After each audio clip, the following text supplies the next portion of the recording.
The words hit Myles Thompson like a freight train as his father slammed a fist on the polished oak table at their Sunday family dinner in Boulder, Colorado. "You'll never amount to anything if you keep drifting through life like some lost kid. Myles, man up or get out of the family business." In that split second, staring at the faces of his mother, sister, and the neighbor girl his parents kept pushing on him, Myles felt the secret he had guarded for 2 years crack wide open inside him. The secret named Damian that could either bury him forever or finally set him free.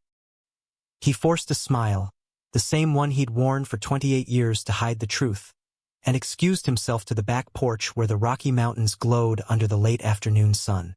The cool Colorado air did nothing to calm the storm in his chest. At the family marketing firm that handled every local construction project from downtown condos to mountain retreats, his father Robert had made it clear: conform or lose everything. Myles was the only son, the one supposed to take over, yet every promotion, every pat on the back, came with the same warning: stop acting soft, boy. Tonight's dinner had been the final straw, complete with not-so-subtle hints that he should propose to Emily next door before the holidays. Myles pulled out his phone, thumbs hovering over the screen. One message to Damian and everything could change. But fear kept him frozen. Inside, his mother Ellen cleared plates with tight lips, while his sister Sarah shot him a worried glance. They all loved him. He knew that. Yet their love came wrapped in expectations that felt like chains. Myles had grown up playing baseball because it was manly, joined the church youth group because it was safe, and buried every feeling that didn't fit the mold. College in Denver had been his only escape, but even then he returned home to the family business, convincing himself he could live half a life. Until Damian. The phone buzzed in his pocket. Damian, right on time as always. Myles stepped farther into the yard, voice low. "Hey, bad night here." Damian's warm laugh traveled through the line from his apartment in Denver. 2 hours away but worlds apart in freedom. "Tell me about it, love." "I'm here." Myles closed his eyes, letting the sound of that single word ground him. They had met at a regional marketing conference 2 years ago, Damian there as a freelance photographer shooting the event. One conversation over bad coffee turned into dinner, then months of stolen weekends and late-night calls. Damian was 31, confident, out, and unapologetic, his camera always capturing beauty where Myles only saw pressure. Myles had never said the words "I love you" out loud to anyone but him. Yet every time Damian waited patiently for Myles to be ready, the guilt grew heavier. Back inside, Robert was already talking about the Big Town Business Awards next month, where the firm was up for family legacy recognition. "You'll stand up there with me, son, and show everyone what Thompson men are made of." Myles nodded like always, but inside he was screaming. How much longer could he pretend? That night he lay in his childhood bedroom, staring at the ceiling fan spinning lazily, replaying every time his father had called him weak for crying at movies or choosing art over sports. The clock ticked past midnight. Myles typed a single message to Damian. "I think I'm ready to stop hiding." He hit send before he could delete it, heart pounding so hard he could feel it in his throat. The next morning at the office, the air felt thicker. His best friend Jake, the straight-arrow accountant who had known him since high school, clapped him on the shoulder. "Dude, you look like you didn't sleep. Emily's coming by later, your mom set it up. Don't blow it, man." Jake meant well, but the casual assumption sliced deep. Myles forced another smile, buried himself in campaign mock-ups. Yet every email from his father carried the same unspoken message: be normal or be nothing. Lunchtime brought a text from Damian. "Whatever you decide, I'm proud of you. Coffee this weekend." Myles stared at the screen, the simple words cracking the armor he'd worn so long. For the first time, the idea of losing his family, his job, his entire world didn't feel like the end. It felt like the only beginning worth fighting for. By evening, the weight had shifted. Myles drove the winding roads toward Denver, windows down, letting the pine-scented wind whip through the truck. He wasn't sure what he would say when he saw Damian, only that the lie had grown too big to carry alone. The city lights appeared on the horizon like promises. Whatever happened next, he knew one thing for certain. The boy his father said would never amount to anything was finally ready to prove him wrong. Not by becoming someone else, but by becoming himself. Myles pulled into the familiar parking lot outside Damian's downtown Denver loft just after 9, the city humming with Friday night energy. Damian stood on the sidewalk under a street lamp, camera bag slung over one shoulder, dark hair tousled by the breeze, that easy smile breaking across his face the moment their eyes met. 2 years of careful weekends and whispered phone calls had never prepared Myles for how right it felt to be seen like this, without pretense. They didn't speak at first, just a tight hug that said everything words couldn't. Damian's arms were steady, grounding, the scent of his cologne mixing with the crisp mountain air. "You came," Damian murmured against his ear. "That's enough for tonight." Inside the loft, exposed brick walls covered in Damian's black and white prints told stories of pride parades, quiet couples on park benches, and sunsets over the Rockies. Images Myles had once envied for their freedom. They settled on the worn leather couch with mugs of coffee, the kind of comfortable silence only long-distance couples understood. Myles finally spoke, voice cracking. "Dad said it again last night. Never amount to anything. And all I could think about was you." Damian listened without interrupting, hazel eyes patient. He had heard the stories before. The father who ruled the Thompson family with iron expectations, the mother who prayed quietly for her son to find the right path, the sister who worried but stayed silent. Damian had his own scars from coming out at 19, parents who eventually came around after years of distance, but he never pushed Myles. "Your timeline always," he said now, squeezing Myles' hand. "But I'm not going anywhere." They spent the weekend in their private bubble, hiking trails above the city where no one knew their names, cooking pasta in the tiny kitchen while Damian played old jazz records, talking until sunrise about everything and nothing. Myles opened up about the arranged dates his mother kept scheduling, how Emily was sweet, but the thought of marrying her felt like signing away his soul.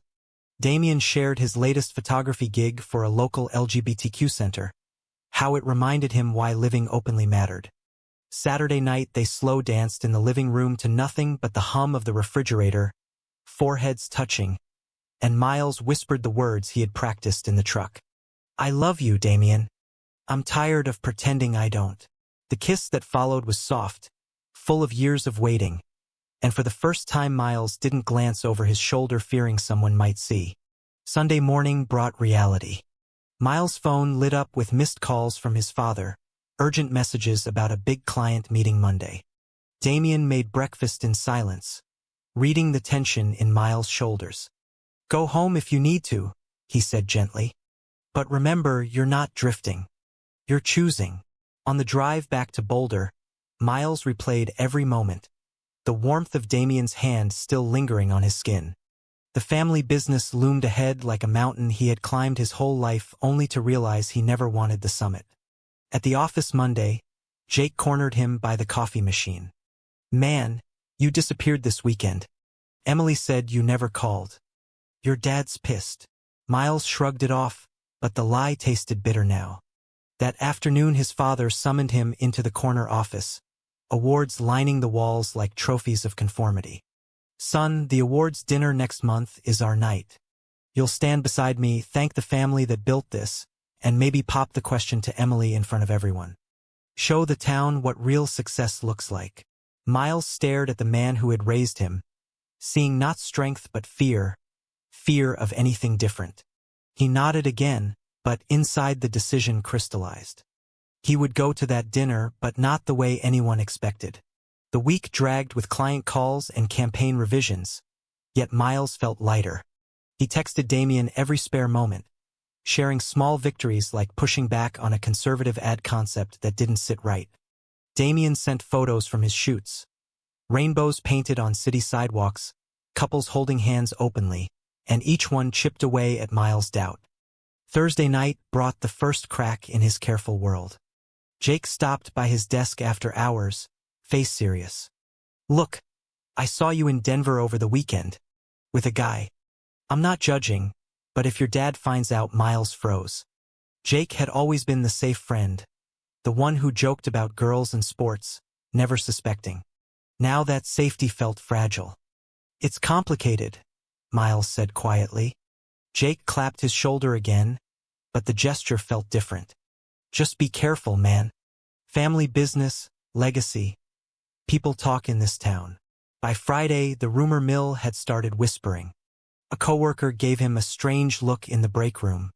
Myles drove to the foothills after work, sitting on a boulder overlooking the valley where his family's construction sites dotted the landscape like scars on the earth. He called Damian, voice steady for once. I think someone knows. Damian's reply was calm. Then we face it together. You're not alone anymore. That night Myles lay awake again, but this time the ceiling fan didn't feel like a cage. It felt like the blades of change finally turning. The rumor reached his mother first. Ellen called midweek, voice tight with forced cheer. Myles, honey, Mrs. Hargrove mentioned seeing you in Denver with a friend. You know how people talk. Maybe bring Emily to church this Sunday. Myles gripped the steering wheel harder on his commute, the mountains blurring past. He had spent years dodging these conversations, but Damian's words echoed. You're not alone anymore. He told his mother he'd think about it, then hung up and immediately dialed Damian. It's starting, he said simply. Damian was in the middle of editing photos but dropped everything. Come up this weekend. We'll figure it out. Myles agreed, heart racing with equal parts terror and relief. Saturday morning he packed an overnight bag and headed north again, the highway feeling less like escape and more like destiny. Damian met him at the door with open arms, pulling him into the loft where the smell of fresh coffee and Damian's cologne wrapped around him like safety. They spent the day talking through every scenario. His father disowning him, the business passing to a cousin, friends turning away. Damian listened, then shared his own story of the first Thanksgiving after coming out, how his mother had cried but eventually set an extra plate. Families bend, Myles. Some break, but the strong ones bend. That evening they walked through Civic Center Park, hands brushing until Myles finally laced their fingers together in public for the first time. The simple act sent electricity through him. No one stared, no one shouted. Just two men walking under the Denver sun, and it felt revolutionary. Sunday brought the first real test. Myles' phone exploded with texts from Sarah. Dad's asking questions. Jake mentioned something. Please call me. Myles sat on Damian's balcony overlooking the city skyline, Damian's hand on his knee. He called his sister and told her the truth. Everything. Sarah was quiet for a long moment, then whispered, I've suspected for years. I love you, big brother. Just be ready for Dad. The support cracked something open inside Myles. He realized he had underestimated the quiet strength of the women in his family. Back in Boulder Monday, the office felt like a minefield. Jake avoided eye contact during the staff meeting. His father announced the awards dinner details with pointed looks in Myles' direction. We Thompson men stick together, no surprises. Myles spent the afternoon revising a campaign for a new housing development, but his mind kept drifting to the speech he was mentally drafting. That night he met Damian halfway in a small cafe off the highway, stealing an hour together. I'm scared, Myles admitted over shared fries. Damian smiled softly. Scared is okay. Hiding isn't. Whatever happens at that dinner, I'll be there if you want me. Myles nodded, the decision solidifying. He would not propose to Emily. He would not thank the family for a legacy built on silence. He would stand up and introduce the man he loved to the entire town. The following days blurred with preparations. Myles avoided family dinners, claiming workload, but the tension at home thickened. His father left notes on the kitchen table. Don't disappoint us. Myles saved everyone, using them as fuel. He confided in Sarah over late-night texts, her encouragement the only light in the growing darkness. Damian sent daily photos, sunrises over the plains, couples laughing, and each one reminded Myles why this fight mattered. Friday brought the first betrayal. Jake pulled him aside in the parking lot. Look, I didn't mean to say anything, but your dad cornered me. I told him I saw you with someone. He's furious, man. Said if it's what he thinks, you're out. Myles felt the ground shift. Jake, the friend he had trusted since Little League, had chosen sides without even asking. The sting burned deeper than expected. That night he drove to Damian's again, arriving with tears he hadn't planned to shed. Damian held him on the couch without questions, simply being there. Sacrifice hurts, he whispered. But staying true hurts less in the long run. By the week of the awards, Myles had lost 5 pounds from stress and gained a quiet resolve. The family firm buzzed with excitement. Caterers booked, press invited. His mother left a voicemail begging him to do the right thing. Myles listened once, then deleted it. He packed his best suit and drove to Denver Thursday night, Damian waiting with open arms and a freshly pressed shirt for him. They rehearsed the words Myles would say, practicing in front of the bathroom mirror until they felt natural. My name is Myles Thompson, and I'm proud to love Damian Rivera. Simple. True. Terrifying. The awards banquet hall glittered under crystal chandeliers, white tablecloths and local dignitaries filling every seat. Myles sat at the head table beside his father, mother, and sister, Emily placed strategically to his left as if the seating chart alone could rewrite his truth. Cameras flashed as the mayor praised the Thompson family's contributions to Colorado's growth. Robert beamed, clapping Myles on the back with a whispered, "Make me proud, son." Myles' hands shook under the table. Damian sat 3 tables away, invited quietly as a business associate. His presence the only anchor in the sea of expectations. Their eyes met across the room. Damian's steady gaze saying everything. I'm here. Appetizers came and went. Speeches droned. Myles barely tasted the salmon. When the MC announced the Family Legacy Award, Robert stood first, pulling Myles up with him. The applause thundered. Robert's speech was textbook: gratitude, hard work, legacy. Then he handed the mic to Myles with a proud smile that didn't reach his eyes. Myles stepped to the podium, heart hammering so loudly he wondered if the microphone picked it up. The room quieted, expectant. He saw Jake in the back, looking uncomfortable. Emily watched with hopeful eyes. His mother clutched her napkin. Thank you, Myles began, voice steadier than he felt. This award means a lot to my family. But tonight I need to be honest with all of you. The room shifted. His father's smile froze. For 28 years I've tried to be the son everyone expected. I smiled, I worked, I stayed quiet. But I've been living half a life because I was terrified of losing everything if I told the truth. He paused, scanning faces. The truth is, I'm gay. And I'm in love with an incredible man who has shown me what real strength looks like. Gasps rippled through the crowd. Myles turned slightly and extended his hand toward Damian's table. Damian Rivera? Would you come up here? Damian rose calmly, walking through the stunned silence with the same quiet confidence that had first drawn Myles to him. When he reached the stage, Myles took his hand openly, fingers intertwining under the bright lights. This is the man who taught me I could amount to something, by being exactly who I am. Robert's face turned crimson. Ellen covered her mouth. Sarah smiled through tears. The applause started slow, then grew, scattered at first from younger guests, then stronger as some stood. Myles kept speaking. I love my family. I love this business we built together. But I can't build anything real on a lie. If that means walking away tonight, I'll walk. Because hiding almost cost me the best part of myself. Damian squeezed his hand once, solid and warm. Cameras flashed wildly. Myles stepped back from the mic, the weight of years lifting as if the mountains outside had shifted. The rest of the night blurred.